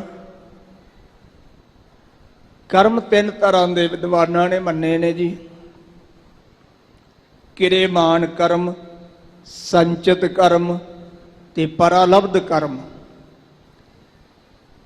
ਜਿਹੜੇ ਇਹ ਜੀਵ ਕਰਮ ਕਰਦਾ ਹੈ ਮਾੜੇ ਚੰਗੇ, ਫਿਰ ਉਹ ਇਹਦੇ ਕਰਮ ਇਕੱਠੇ ਹੋ ਜਾਂਦੇ ਨੇ, ਉਹਨੂੰ ਕਹਿੰਦੇ ਨੇ ਸੰਚਿਤ। ਉਹਨਾਂ ਤੋਂ ਅੱਗੇ ਦੀ ਪਰਾਲਬਧ ਬਣਦੀ ਹੈ। ਸਤਿਗੁਰੂ ਪਾਤਸ਼ਾਹ ਜੀ ਕਹਿੰਦੇ ਜੀਵ ਨਾਂਗਾ ਆਇਆ ਹੈ ਤੇ ਇਹਨੇ ਨੰਗੇ ਨੇ ਸੰਸਾਰ ਤੋਂ ਚਲੇ ਜਾਣਾ, ਪਰ ਪੱਲੇ ਕੀ ਪਾਇਆ? ਇਹਨੇ ਆਪਣੀ ਬੁੱਧੀ ਰੂਪੀ ਪੱਲੇ ਵਿੱਚ ਕੇਵਲ ਵਿਕਾਰ ਹੀ ਪਾਏ। ਪਰ ਐਸੇ ਵੀ ਗੁਰਸਿੱਖ ਨੇ ਜਿਨ੍ਹਾਂ ਨੇ ਆਪਣੀ ਬੁੱਧੀ ਰੂਪੀ ਪੱਲੇ ਵਿੱਚ ਪਰਮੇਸ਼ਰ ਦੇ ਨਾਮ ਨੂੰ ਪਾਉਣਾ ਕੀਤਾ। ਵੇਣ ਨਾਵੈ ਟੋਟਾ ਸਭ ਥਾਏ। ਹਜ਼ੂਰ ਕਹਿੰਦੇ ਪੰਡਿਤ ਜੀ ਨਾਮ ਤੋਂ ਬਗੈਰ ਸਾਰੀਆਂ ਤਾਵਾਂ ਤੇ ਤੋਟ ਹੀ ਤੋਟ ਹੈ, ਘਾਟਾ ਹੀ ਘਾਟਾ ਹੈ। ਲਾਹਾ ਮਿਲੈ ਜਾਂਦੇ 부ਝਾਏ। ਜਦੋਂ ਗੁਰੂ ਸਾਹਿਬ ਜੀ ਆਪਣਾ ਪਾਵਨ ਉਪਦੇਸ਼ ਦੇ ਕੇ ਵਾਹਿਗੁਰੂ ਦੇ ਬਾਰੇ ਸਮਝਾ ਦਿੰਦੇ ਨੇ, ਤਦੋਂ ਲਾਹਾ ਪ੍ਰਾਪਤ ਹੁੰਦਾ ਹੈ ਜੀਵ ਨੂੰ। ਵਣਜ ਵਪਾਰ ਵਣਜੈ ਵਪਾਰੀ। ਸੱਚੇ ਪਾਤਸ਼ਾਹ ਜੀ ਕਹਿੰਦੇ ਪੰਡਿਤ ਜੀ ਜਿਵੇਂ ਵਪਾਰ ਕਰਨ ਵਾਲਾ, ਸੌਦਾਗਰੀ ਕਰਨ ਵਾਲਾ, ਉਹ ਵਣਜ ਵਿਹਾਰ ਕਰਦਾ ਹੈ, ਵਸਤੂਆਂ ਖਰੀਦਦਾ ਤੇ ਵੇਚਦਾ ਹੈ। ਵੇਣ ਨਾਵੈ ਕੈਸੀ ਪਤ ਸਾਰੀ। ਉਹ ਦੁਨਿਆਵੀ ਵਸਤੂਆਂ ਤਾਂ ਇਕੱਠੀਆਂ ਕਰ ਸਕਦਾ ਹੈ, ਪਰ ਜੇ ਉਹਨੇ ਨਾਮ ਨਹੀਂ ਜਪਿਆ, ਸਿਮਰਨ ਭਜਨ ਨਹੀਂ ਕੀਤਾ, ਤੇ ਉਹਦੀ ਸਾਰੀ ਸ੍ਰੇਸ਼ਟ ਪਤ ਕਿਵੇਂ ਬਣੇਗੀ? ਸਾਰੀ ਲੋਕਾਈ ਵਿੱਚ ਉਹਦੀ ਇੱਜ਼ਤ ਕਿਵੇਂ ਬਣੇਗੀ? ਨਾਮ ਸਿਮਰਨ ਤੋਂ ਬਗੈਰ ਸੱਚੇ ਪਾਤਸ਼ਾਹ ਜੀ ਕਹਿੰਦੇ ਨੇ ਭਾਈ ਇਹ ਇੱਜ਼ਤ ਨਹੀਂ ਬਣਦੀ। ਜੇ ਜੀਵੈ ਪਤ ਲੱਥੀ ਜਾਏ, ਸਭ ਆਰਾਮ ਜੇਤਾ ਕਿਛ ਖਾਏ। ਨਾਮ ਸਿਮਰਨ ਤੋਂ ਬਗੈਰ ਤਾਂ ਇਸ ਜੀਵ ਦੀ ਪਤ ਜਿਹੜੀ ਹੈ ਨਾ, ਇੱਜ਼ਤ ਜਿਹੜੀ ਉਹ ਲੱਤੀ ਜਾਂਦੀ ਹੈ। ਤੇ ਜੇ ਇੱਜ਼ਤ ਬਣਦੀ ਹੈ ਤੇ ਉਹ ਨਾਮ ਕਰਕੇ ਹੀ ਬਣਦੀ ਹੈ। ਗੁਣ ਵਿਚਾਰੇ ਗਿਆਨੀ ਸੋਏ। ਮਹਾਰਾਜ ਸਾਹਿਬ ਜੀ ਕਹਿੰਦੇ, ਪੰਡਿਤ ਜੀ ਜਿਹੜੇ ਗੁਣਾਂ ਦੀ ਵਿਚਾਰ ਕਰਦੇ ਨੇ ਉਹ ਗਿਆਨੀ ਨੇ। ਗੁਣ ਮਹਿ ਗਿਆਨ ਪ੍ਰਾਪਤ ਹੋਏ। ਸ਼ੁਭ ਗੁਣਾਂ ਦੇ ਵਿੱਚੋਂ ਹੀ ਗਿਆਨ ਦੀ ਪ੍ਰਾਪਤੀ ਹੁੰਦੀ ਹੈ। ਗੁਣ ਦਾਤਾ ਵਿਰਲਾ ਸੰਸਾਰ। ਪਰ ਗੁਣਾਂ ਦਾ ਦਾਤਾ ਵਿਰਲਾ ਹੈ। ਸੰਗਤ ਜੀ, ਜਿਵੇਂ ਹਜੂਰ ਨੇ ਕਿਹਾ ਨਾ, ਗੁਣਾਂ ਦਾ ਗਾਹਕ ਵੀ ਕੋਈ ਵਿਰਲਾ ਵਿਰਲਾ ਹੁੰਦਾ ਹੈ। ਸਾਰੇ ਗੁਣਾਂ ਦੇ ਗਾਹਕ ਨਹੀਂ, ਕਈ ਸਿਰ ਫਿਰੇ ਵੀ ਹੁੰਦੇ ਨੇ, ਉਹਨਾਂ ਨੂੰ ਚੰਗੇ ਗੁਣ ਜਿਹੜੇ ਨੇ ਉਹ ਚੰਗੇ ਵੀ ਨਹੀਂ ਲੱਗਦੇ। ਇਸ ਕਰਕੇ ਹਜੂਰ ਕਹਿੰਦੇ ਨੇ ਗੁਣਾਂ ਦਾ ਦਾਤਾ ਸੰਸਾਰ ਦੇ ਵਿੱਚ ਕੋਈ ਵਿਰਲਾ ਵਿਰਲਾ ਹੈ, ਟਾਵਾਂ ਟਾਵਾ ਹੈ। ਸਾਚੀ ਕਰਨੀ ਗੁਰ ਵਿਚਾਰ।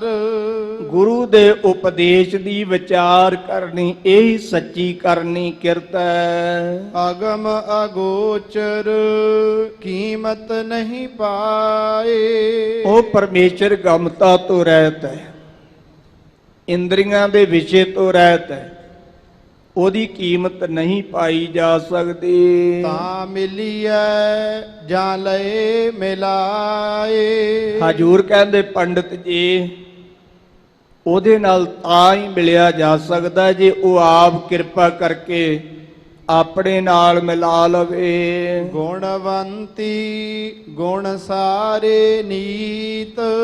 ਮਹਾਰਾਜ ਸਾਹਿਬ ਜੀ ਕਹਿੰਦੇ, ਜਿਹੜੀ ਜੀਵ ਇਸਤਰੀ ਗੁਣਵੰਤੀ ਹੈ ਨਾ, ਉਹ ਨਿਤਾ ਪ੍ਰਤੀ ਸ਼ੁਭ ਗੁਣਾਂ ਦੀ ਸੰਭਾਲ ਕਰਦੀ ਹੈ। ਸਤਿਗੁਰਾਂ ਨੇ ਸੰਗਤ ਜੀ ਤਿੰਨ ਤਰ੍ਹਾਂ ਦੀਆਂ ਜੀਵ ਇਸਤਰੀਆਂ ਦਾ ਜ਼ਿਕਰ ਕੀਤਾ ਹੈ।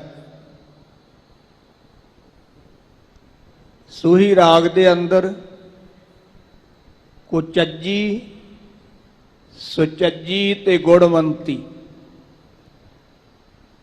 ਇਹ ਤਿੰਨ ਤਰ੍ਹਾਂ ਦੀਆਂ ਇਸਤਰੀਆਂ ਦਾ ਜ਼ਿਕਰ ਗੁਰੂ ਅਰਜਨ ਸਾਹਿਬ ਜੀ ਨੇ, ਗੁਰੂ ਨਾਨਕ ਸਾਹਿਬ ਜੀ ਨੇ ਕੀਤਾ ਹੈ। ਪਹਿਲੀ ਹੈ ਕੁਚੱਜੀ, ਜਿਹਨੂੰ ਕੋਈ ਕੰਮ ਕਾਜ ਨਾ ਕਰਨਾ ਹੋਵੇ ਤੇ ਉਹਨੂੰ ਆਪਾਂ ਕਹਿੰਦੇ ਕੁਚੱਜੀ ਹੈ। ਤੇ ਸੰਗਤ ਜੀ ਜਿਹੜੀ ਘਰ ਨੂੰ ਸਵਾਰ ਕੇ ਰੱਖੇ ਉਹਨੂੰ ਆਪਾਂ ਕਹਿੰਦੇ ਨੇ ਜੀ ਇਹ ਸੁਚੱਜੀ ਔਰਤ ਹੈ। ਤੇ ਤੀਜੀ ਹੈ ਗੁਣਵੰਤੀ। ਜਿਹੜੀ ਗੁਣਵੰਤੀ ਹੈ ਉਹ ਗੁਣਾਂ ਦੀ ਸਾਂਝ ਹੀ ਕਰਦੀ ਹੈ, ਉਹ ਕਦੇ ਦੂਜੀ ਗੱਲ ਨਹੀਂ ਕਰਦੀ, ਕਦੇ ਵਿਕਾਰਾਂ ਦੀ ਗੱਲ ਨਹੀਂ ਕਰਦੀ, ਪਾਪਾਂ ਦੀ ਗੱਲ ਨਹੀਂ ਕਰਦੀ। ਉਹ ਸਦਾ ਗੁਰਬਾਣੀ ਦੀ ਗੱਲ ਕਰਦੀ ਹੈ, ਸਿਮਰਨ ਦੀ ਗੱਲ ਕਰਦੀ ਹੈ, ਵਾਹਿਗੁਰੂ ਦੇ ਗੁਣਾਂ ਦੀ ਗੱਲ ਕਰਦੀ ਹੈ। ਉਹਨੂੰ ਕਿਹਾ ਗੁਣਵੰਤੀ। ਤੇ ਸਤਿਗੁਰੂ ਗੁਰੂ ਨਾਨਕ ਸਾਹਿਬ ਜੀ ਕਹਿੰਦੇ ਨੇ ਗੁਣਵੰਤੀ ਗੁਣ ਸਾਰੇ ਨੀਤ। ਜਿਹੜੀ ਗੁਣਵੰਤੀ ਜੀਵ ਇਸਤਰੀ ਹੈ ਨਾ, ਉਹ ਤਾਂ ਨਿਤਾ ਪ੍ਰਤ ਵਾਹਿਗੁਰੂ ਦੇ ਸ਼ੁਭ ਗੁਣਾਂ ਨੂੰ ਸੰਭਾਲਦੀ ਹੈ। ਨਾਨਕ ਗੁਰਮਤਿ ਮਿਲੀਐ ਮੀਤ। ਹਜੂਰ ਕਹਿੰਦੇ ਨੇ ਭਾਈ ਗੁਰੂ ਦੀ ਸਿੱਖਿਆ ਲੈ ਕੇ, ਗੁਰੂ ਦੇ ਉਪਦੇਸ਼ ਨੂੰ ਕਮਾ ਕਰਕੇ ਮਿੱਤਰਾ ਉਸ ਵਾਹਿਗੁਰੂ ਨਾਲ ਮਿਲਾਪ ਕਰੀਏ। ਕਾਮ ਕਰੋਧ ਕਾਇਆ ਕਉ ਗਾਲੈ। ਸਤਿਗੁਰੂ ਪਾਤਸ਼ਾਹ ਜੀ ਕਹਿੰਦੇ ਨੇ ਭਾਈ ਕਾਮ ਤੇ ਕ੍ਰੋਧ ਇਹ ਕਾਇਆ ਨੂੰ ਗਾਲਦੇ ਨੇ, ਨਿਢਾਲ ਕਰ ਦਿੰਦੇ ਨੇ। ਜਿਉ ਕੰਚਨ ਸੁਹਾਗਾ ਢਾਲੈ। ਜਿਵੇਂ ਸੁਹਾਗਾ ਸੋਨੇ ਨੂੰ ਢਾਲ ਦਿੰਦਾ ਹੈ, ਪਾਣੀ ਬਣਾ ਦਿੰਦਾ ਹੈ, ਇਸੇ ਤਰ੍ਹਾਂ ਸੰਗਤ ਜੀ ਜਿਹੜਾ ਕਾਮ ਤੇ ਕ੍ਰੋਧ ਹੈ ਨਾ, ਇਹ ਜੀਵ ਦੇ ਸਰੀਰ ਦੀ ਸਤਿਆਨਾਸ਼ ਕਰਦਾ ਹੈ। ਇਸੇ ਕਰਕੇ ਵਿਦਵਾਨਾਂ ਨੇ ਕਿਹਾ ਹੈ ਕਿ ਕਾਮ ਵਾਸ਼ਨਾ ਵਿੱਚ ਬਹੁਤੀ ਬਿਰਤੀ ਨਹੀਂ ਜੋੜਨੀ ਚਾਹੀਦੀ ਤੇ ਕ੍ਰੋਧ ਤੋਂ ਵੀ ਬਚ ਕੇ ਰਹਿਣਾ ਚਾਹੀਦਾ ਹੈ, ਕਿਉਂਕਿ ਇਹ ਸਰੀਰ ਨੂੰ ਇਉਂ ਢਾਲ ਦਿੰਦੇ ਨੇ ਜਿਵੇਂ ਸੁਹਾਗਾ ਸੋਨੇ ਨੂੰ ਢਾਲਦਾ ਹੈ। ਕਸ ਕਸ ਵੱਟੀ ਸਹਿ ਸੁਤਾਉ। ਸੰਗਤ ਜੀ ਸੋਨਾ ਕਸ ਨਾਮ ਸੋ ਕਸਵੱਟੀ ਦੇ ਤਾਉ ਨੂੰ ਕਹਿੰਦੇ ਨੇ। ਸੋਨਾ ਜਿਹੜਾ ਨਾ ਉਹ ਅਗਨ ਦੇ ਤਾ ਨੂੰ ਆਪਣੇ ਸਰੀਰ ਤੇ ਕਸ ਸਹਾਰਨਾ ਕਰਦਾ ਹੈ। ਨਦਰ ਸਰਾਫ ਵੰਨੀ ਸਚੜਾਉ। ਸੁਨਿਆਰਾ ਜਦੋਂ ਸੋਨੇ ਦੀ ਪਰਖ ਕਰਦਾ ਹੈ ਨਾ ਤੇ ਉਹਨੂੰ ਅੱਗ ਦਾ ਸੇਕ ਦਿੰਦਾ ਹੈ, ਤੇ ਸੰਗਤ ਜੀ ਉਹਦੇ ਵਿੱਚ ਸੁਹਾਗਾ ਪਾਉਂਦਾ ਤੇ ਉਹਨੂੰ ਗਾਲਦਾ ਹੈ, ਉਹਦੇ ਵਿੱਚੋਂ ਮੈਲ ਕੱਢਦਾ ਹੈ, ਉਹਨੂੰ 12 ਵੰਨੀ ਦਾ ਸੁੱਧ ਕਰ ਲੈਂਦਾ ਹੈ। ਤੇ ਜਦੋਂ 12 ਵੰਨੀ ਦਾ ਸੁੱਧ ਹੋ ਜਾਂਦਾ ਹੈ ਨਦਰ ਸਰਾਫ, ਤੇ ਉਸ ਸਰਾਫ ਸੁਨਿਆਰ ਦੀ ਨਿਗਾਹ ਵਿੱਚ ਉਹ ਸ਼ੁੱਧ ਹੋ ਜਾਂਦਾ ਹੈ ਤੇ ਸਚੜਾਓ ਭਾਵ ਉਹ ਜਿਹੜਾ ਸੁੱਧ ਹੋਇਆ ਸੋਨਾ ਹੈ ਨਾ ਸਰਾਫ, ਫਿਰ ਉਹਨੂੰ ਆਪਣੇ ਖਜ਼ਾਨੇ ਵਿੱਚ ਪਾ ਲੈਂਦਾ ਹੈ। ਜਗਤ ਪਸ਼ੂ ਅਹੰਕਾਲ ਕਸਾਈ। ਮਹਾਰਾਜ ਸਾਹਿਬ ਜੀ ਕਹਿੰਦੇ ਪੰਡਤ ਜੀ ਜਿਹੜਾ ਜਗਤ ਹੈ ਨਾ ਇਹ ਪਸ਼ੂਆਂ ਵਾਲੇ ਕੰਮ ਕਰਦਾ ਹੈ, ਤੇ ਜਿਹੜਾ ਹੰਕਾਰ ਹੈ ਇਹ ਕਸਾਈ ਦਾ ਕੰਮ ਕਰਦਾ ਹੈ, ਮੌਤ ਦਾ ਕੰਮ ਕਰਦਾ ਹੈ। ਕਿਉਂਕਿ ਹੰਕਾਰ ਵਿੱਚ ਆ ਕਰਕੇ ਕਈ ਵਾਰ ਬੰਦਾ ਸੰਗਤ ਜੀ ਮਾਰਦਾ ਵੀ ਹੈ ਤੇ ਮਰਦਾ ਵੀ ਹੈ। ਕਰ ਕਰਤੈ ਕਰਨੀ ਕਰ ਪਾਈ। ਕਰਤੇ ਰਚਨਹਾਰ ਵਾਹਿਗੁਰੂ ਪਰਮੇਸ਼ਰ ਨੇ ਇਸ ਜੀਵ ਦੇ ਕਰ ਹੱਥ ਵਿੱਚ ਸੰਗਤ ਜੀ ਜੋ ਲਿਖਤ ਰੂਪੀ ਕਿਰਤ ਪਾਈ ਹੈ। ਜਿਨ ਕੀਤੀ ਤਿਨ ਕੀਮਤ ਪਾਈ। ਜਿਸ ਵਾਹਿਗੁਰੂ ਨੇ ਇਹ ਸ੍ਰਿਸ਼ਟੀ ਪੈਦਾ ਕੀਤੀ ਉਹੀ ਇਹਦੀ ਕੀਮਤ ਨੂੰ ਜਾਣਦਾ ਹੈ। ਹੋਰ ਕਿਆ ਕਹੀਐ ਕਿਛ ਕਹਿਣ ਨਾ ਜਾਈ। ਹਜੂਰ ਕਹਿੰਦੇ ਹੋਰ ਕੀ ਕਹੀਏ, ਹੋਰ ਤਾਂ ਕੁਝ ਵੀ ਨਹੀਂ ਕਿਹਾ ਜਾ ਸਕਦਾ, ਕਿਛ ਕਹਿਣ ਨਾ ਜਾਈ, ਕੁਝ ਵੀ ਕਿਹਾ ਨਹੀਂ ਜਾ ਸਕਦਾ। ਖੋਜਤ ਖੋਜਤ ਅੰਮ੍ਰਿਤ ਪੀਆ।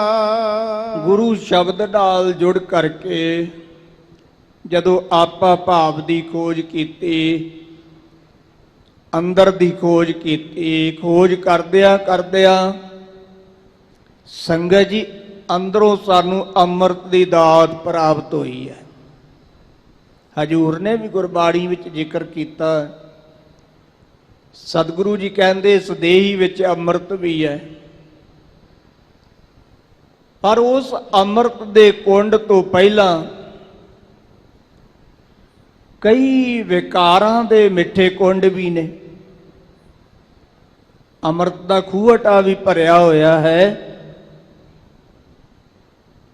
ਪਰ ਉਸ ਤੋਂ ਪਹਿਲਾਂ ਵਿਕਾਰਾਂ ਦੇ ਮਿੱਠੇ ਖੂਹ ਨੇ, ਉਹਦੇ ਵਿੱਚ ਹੀ ਬੰਦਾ ਜੁੜ ਕੇ ਰਹਿ ਜਾਂਦਾ ਹੈ, ਉਹ ਅੰਮ੍ਰਿਤ ਤੱਕ ਪਹੁੰਚਦਾ ਹੀ ਨਹੀਂ। ਜਿਵੇਂ ਹਰਨ ਦੀ ਧੁੰਨੀ ਵਿੱਚ ਨਾਭੀ ਵਿੱਚ ਕਸਤੂਰੀ ਹੈ, ਜਿਉਂ ਕਸਤੂਰੀ ਮਿਰਗੜਾ ਜਾਣੈ, ਜਿਵੇਂ ਉਹ ਮਿਰਗ ਹਰਨ ਕਸਤੂਰੀ ਨੂੰ ਆਪਣੇ ਅੰਦਰ ਨਹੀਂ ਜਾਣਦਾ, ਇਸੇ ਤਰ੍ਹਾਂ ਜੀਵ ਆਪਣੇ ਅੰਦਰਲੇ ਅੰਮ੍ਰਿਤ ਨੂੰ ਪ੍ਰਾਪਤ ਨਹੀਂ ਕਰਦਾ।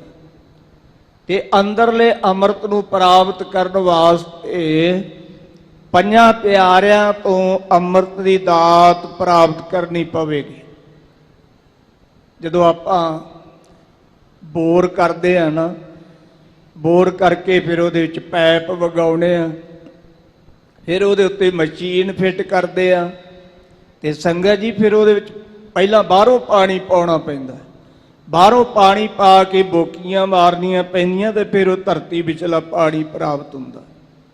ਪੰਜਾਂ ਪਿਆਰਿਆਂ ਤੋਂ ਅੰਮ੍ਰਿਤ ਦੀ ਦਾਤ ਲੈ ਕੇ ਵਾਹਿਗੁਰੂ ਗੁਰਮੰਤਰ ਦੀਆਂ ਜਦੋਂ ਆਪਾਂ ਬੋਕੀਆਂ ਮਾਰਾਂਗੇ ਨਾ, ਫਿਰ ਜਿਹੜਾ ਸਾਡੇ ਅੰਦਰ ਅੰਮ੍ਰਿਤ ਹੈ ਉਹ ਪ੍ਰਗਟ ਹੋਵੇਗਾ। ਸਤਿਗੁਰੂ ਪਾਤਸ਼ਾਹ ਜੀ ਕਹਿੰਦੇ ਖੋਜਦਿਆਂ ਖੋਜਦਿਆਂ ਅਸੀਂ ਅੰਮ੍ਰਿਤ ਪੀਤਾ। ਖਿਮਾ ਗਹੀ ਮਨ ਸਤਿਗੁਰ ਦੀਆ।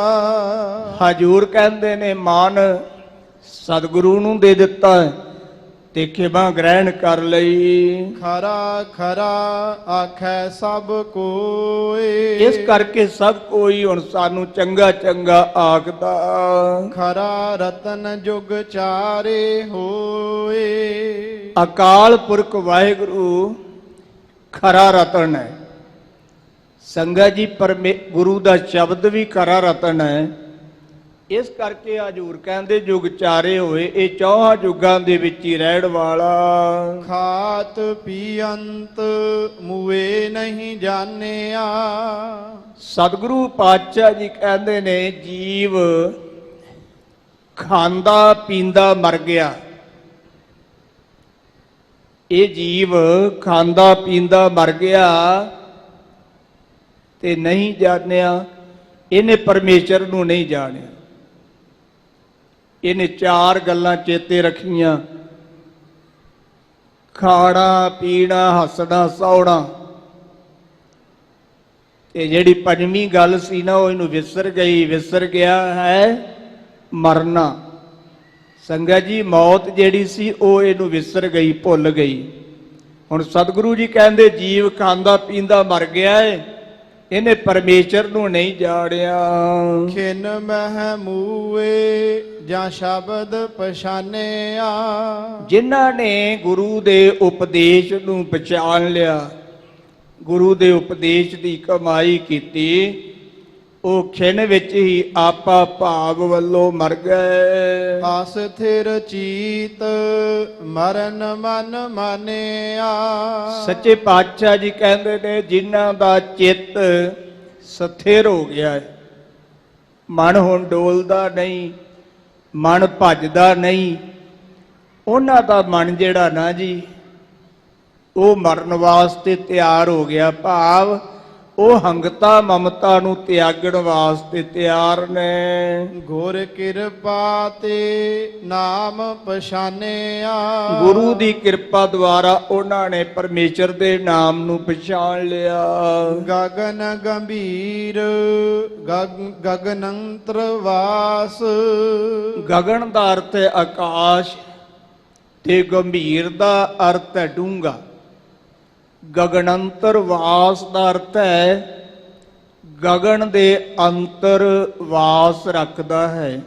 ਸਤਿਗੁਰੂ ਜੀ ਕਹਿੰਦੇ ਪੰਡਤ ਜੀ ਪਰਮੇਸ਼ਰ ਗਗਨ ਦੀ ਨਿਆਈ ਹੈ, ਆਕਾਸ਼ ਦੀ ਨਿਆਈ ਹੈ, ਚਿਦਾਕਾਸ਼ ਹੈ, ਪਰ ਹੈ ਬਹੁਤ ਡੂੰਘਾ।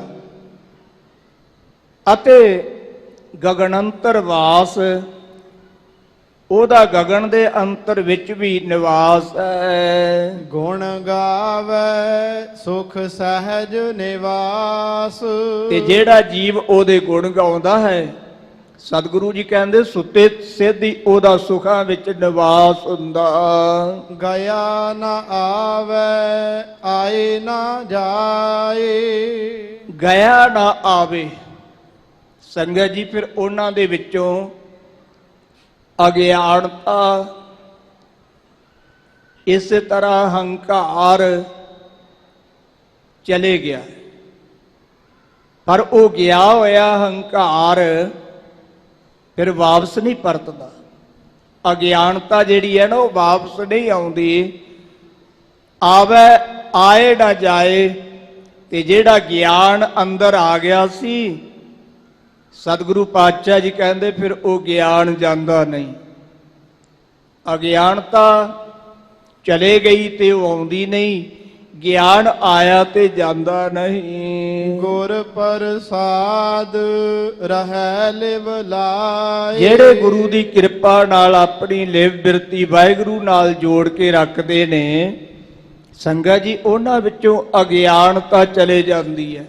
ਅਗਿਆਨਤਾ ਮੁੜ ਨਹੀਂ ਆਉਂਦੀ, ਗਿਆਨ ਆਉਂਦਾ ਤੇ ਫਿਰ ਗਿਆਨ ਜਾਂਦਾ ਨਹੀਂ। ਗਗਨ ਅਗੰਮ ਅਨਾਥ ਅਜੋਨੀ। ਸਤਿਗੁਰੂ ਜੀ ਕਹਿੰਦੇ ਨੇ ਪਰਮੇਸ਼ਰ ਗਗਨ ਦੀ ਨਿਆਈ ਹੈ, ਗਮਤਾ ਤੋਂ ਰਹਿਤ ਹੈ, ਅਨਾਥ ਹੈ, ਉਹਦਾ ਕੋਈ ਮਾਲਕ ਨਹੀਂ। ਤੇ ਅਜੋਨੀ ਉਹ ਸੰਗਤ ਜੀ ਅਜਨਮਾ ਸਰੂਪ ਹੈ, ਜਨਮ ਤੋਂ ਵੀ ਰਹਿਤ ਹੈ। ਆਸਥਿਰ ਚੀਤ ਸਮਾਦ ਸਗੋਨੀ। ਜਿਨ੍ਹਾਂ ਦਾ ਚਿੱਤ ਸਥਿਰ ਹੋ ਗਿਆ ਸੰਗਤ ਜੀ, ਉਹਨਾਂ ਦੀ ਸਮਾਧ 100 ਗੁਣਾ ਵੱਧ ਗਈ ਹੈ। 100 ਗੁਣੀ ਸਰਗੁਣੀ ਸਮਾਧ ਉਹਨੂੰ ਕਹਿੰਦੇ ਨੇ, ਉਹਨਾਂ ਦੀ ਸਰਗੁਣੀ ਸਮਾਧ ਲੱਗੀ ਹੋਈ ਹੈ। 100 ਗੁਣਾ ਵੱਧ ਉਹਨਾਂ ਦੀ ਸਮਾਧੀ ਜੁੜ ਗਈ, ਜਿਨ੍ਹਾਂ ਦਾ ਚਿੱਤ ਟਿਕ ਗਿਆ। ਹਰ ਨਾਮ ਚੇਤ ਫਿਰ ਪਵੈ ਨਾ ਜੂਨੀ। ਹਜੂਰ ਕਹਿੰਦੇ ਵਾਹਿਗੁਰੂ ਦੇ ਨਾਮ ਨੂੰ ਚੇਤੇ ਕਰ, ਫਿਰ ਭਾਈ ਜੂਨਾ ਵਿੱਚ ਨਹੀਂ ਪਵੇਂਗਾ। ਗੁਰਮਤਿ ਸਾਰ ਹੋਰ ਨਾਮ ਬਿਹੂਨੀ। ਗੁਰੂ ਦੀ ਮੱਤ, ਗੁਰੂ ਦਾ ਉਪਦੇਸ਼, ਇਹ ਸਾਰ ਸ੍ਰੇਸ਼ਟ ਹੈ। ਅਥਵਾ ਗੁਰੂ ਦੀ ਮੱਤ, ਗੁਰੂ ਦੇ ਉਪਦੇਸ਼ ਨੂੰ ਸਾਰ ਸੰਭਾਲਣਾ ਕਰ। ਤੇ ਸਤਿਗੁਰੂ ਪਾਤਸ਼ਾਹ ਜੀ ਕਹਿੰਦੇ ਨੇ ਗੁਰਮਤਿ ਸਾਰ ਹੋਰ ਨਾਮ ਬਿਹੂਨੀ। ਨਾਮ ਤੋਂ ਬਗੈਰ ਹੋਰ ਸਾਰੀਆਂ ਚੀਜ਼ਾਂ ਜਿਹੜੀਆਂ ਨੇ ਇਹ ਵਿਹੂਣੀਆਂ ਨੇ, ਖਾਲੀ ਨੇ, ਇਹਨਾਂ ਦਾ ਕੋਈ ਫਾਇਦਾ ਨਹੀਂ। ਇਸ ਕਰਕੇ ਗੁਰੂ ਦੀ ਮੱਤ ਨਾਲ ਜੁੜ, ਗੁਰੂ ਦੇ ਉਪਦੇਸ਼ ਨਾਲ ਜੁੜ। ਜੋ ਗੁਰੂ ਨੇ ਸਾਨੂੰ ਇੱਕ ਓੰਕਾਰ ਤੋਂ ਲੈ ਕੇ 18, 10, 20 ਤੱਕ ਪਾਵਨ ਉਪਦੇਸ਼ ਬਖਸ਼ਿਸ਼ ਕੀਤਾ ਹੈ, ਭਾਈ ਇਸ ਉਪਦੇਸ਼ ਨੂੰ ਗ੍ਰਹਿਣ ਕਰੀਏ। ਇਹ ਸਤਿਗੁਰਾਂ ਨੇ ਅੱਜ ਰਾਮ ਕਲੀ ਰਾਗ ਵਿੱਚ ਔਰ ਦੱਖਣੀ ਰਾਗਣੀ ਦੇ ਸਹਿਤ ਓੰਕਾਰ ਨਾਮੇ ਬਾਣੀ ਵਿੱਚੋਂ ਪਾਵਨ ਹੁਕਮ ਦੀ ਦਾਤ ਬਖਸ਼ਿਸ਼ ਕੀਤੀ ਸੀ। 5 ਪੌੜੀਆਂ ਇਸ ਪਾਵਨ ਬਾਣੀ ਦੀਆਂ ਹੁਕਮ ਦੇ ਰੂਪ ਵਿੱਚ ਆਈਆਂ ਸਨ, ਜਿਨ੍ਹਾਂ ਦੀ ਵਿਚਾਰ ਸਤਿਗੁਰੂ ਜੀ ਨੇ ਅਕਾਲ ਪੁਰਖ ਨੇ ਆਪ ਕਰਾਈ ਹੈ। ਸੰਗਤ ਜੀ ਵਿਚਾਰ ਕਰਦਿਆਂ ਤੋਂ ਬੇਅੰਤ ਭੁੱਲਾਂ ਹੋ ਗਈਆਂ ਹੋਣਗੀਆਂ। ਸਤਿਗੁਰੂ ਜੀ ਆਪ ਗੁਰੂ ਕੀਆਂ ਸੰਗਤਾਂ ਬਖਸ਼ਣ ਯੋਗ ਹੋ। ਸੋ ਸਾਰੀਆਂ ਸੰਗਤਾਂ ਦਾ ਸਤਿਗੁਰੂ ਜੀ ਦਾ ਧੰਨਵਾਦ ਹੈ ਜੀ। ਹਰ ਨਾਮ ਚੇਤ ਫਿਰ ਪਵੈ ਨਾ ਜੂਨੀ। ਗੁਰਮਤਿ ਸਾਰ ਹੋਰ ਨਾਮ ਬਿਹੂਨੀ। ਵਾਹਿਗੁਰੂ ਜੀ ਕਾ ਖਾਲਸਾ, ਵਾਹਿਗੁਰੂ ਜੀ ਕੀ ਫਤਿਹ।